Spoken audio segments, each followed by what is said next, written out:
Hi everybody, Steve Griffiths here, developer of the MTPredictor software program.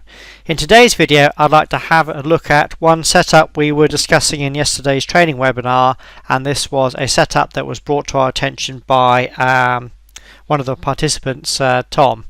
He was looking at this TS3 buy setup here in the NQ. Now, although this is against the red STF, actually on that very bar there the STF is red, it does turn black afterwards. So this would not be a standard MTPredictor trade setup, it's something that's considered by more experienced traders. Now Tom was looking at this and saying, is this a holy grail trade setup? And normally what we do for a holy grail trade setup is we normally go out to the higher time frame. We then look for areas of support or resistance on our DPs. So here's the last swing up into this high. We normally come down to this pivot, place the decision point on. This gives us an area of support, in this case out into the future. And as you can see, this low just missed this. But what Tom was actually doing was he was doing the same thing on a shorter time frame chart. You can see our 15-minute DP didn't quite get it. But what Tom actually did was scroll back to this last swing up here on the 3-minute chart, and he placed a DP off that level. And if I scroll forward, you can see that actually did catch the low. That's not something we normally suggest you do, but Tom's quite an experienced trader as he was looking at this. Also, he was suggesting that because the market had a big down day on Tuesday, odds on we're going to get some kind of correction as orders are basically readjusted the next day. I must admit myself, in the webinar I was looking at this and I was suspecting that the market was only going to chop sideways yesterday, because that's generally the tendency after a big down day. You tend to get a sideways and choppy day. And if we actually go to the ES, have a quick look at the ES, you can see for yesterday that's pretty much what happened. It sort of chopped sideways. Interestingly, on the ES, if we go to the 15-minute chart on the ES and I take this DP off that we were looking at yesterday as well, is that we had a prior swing pivot here, and I was actually placing the DP on from that level, and as you can see it did actually find support in and around that level. So I think that's what partly what Tom was suggesting, that the ES did actually have DP support. If I go to our 3-minute chart, you can see it a little bit clearer. There's the DP support coming in around there. So what he was looking at was a potential long trade off this TS3 buy setup here. Let's place the analysis on and see what it looked like. And there's the analysis. In the webinar, I actually suggested that because I was anticipating a choppy sideways day, that it may be good to come out at the first target, so that would have been a nice 2.8 hour profit. But I also had a look at, again, the last swing into the higher low. We use this a lot in MTPredictor, and normally what happens is when we have a swing into a higher low, you can see here's the last swing into Tuesday's low. We come back to this level and we take a DP off this pivot. So we use the last pivot going to the swing high or low, and as you can see there's the DP up there. So what I did suggest actually in the webinar was, if you were going to play this as a holy grail trade setup, remember our holy grail trade setups tend to go to the typical wave 3 WPT, which is this level here, and I suggested that this decision point was also in the area of this wave 3 WPT, so this might be an area that the market was going to go to. And in fact, actually, if I scroll out, you can see that the market did exactly that. It did actually drift up.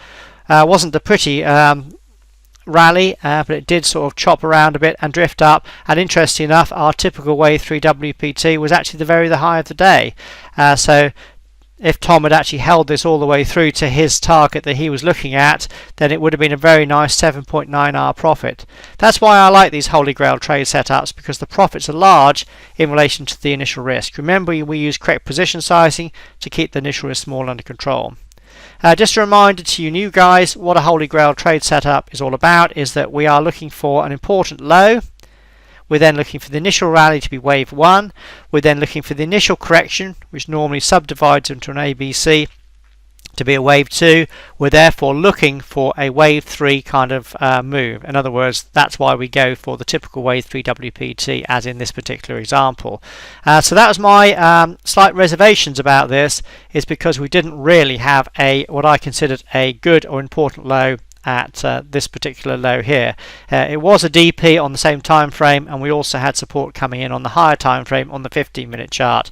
So what's my advice on days like this, or potential trades like this? Well, if you are an experienced MTPredictor customer and you want to be quite aggressive with your trade setups, so you want to go for what I'd probably class as slightly more risky trades, obviously we have the ability to assess the risk by looking at the profit potential at your targets based on the initial risks.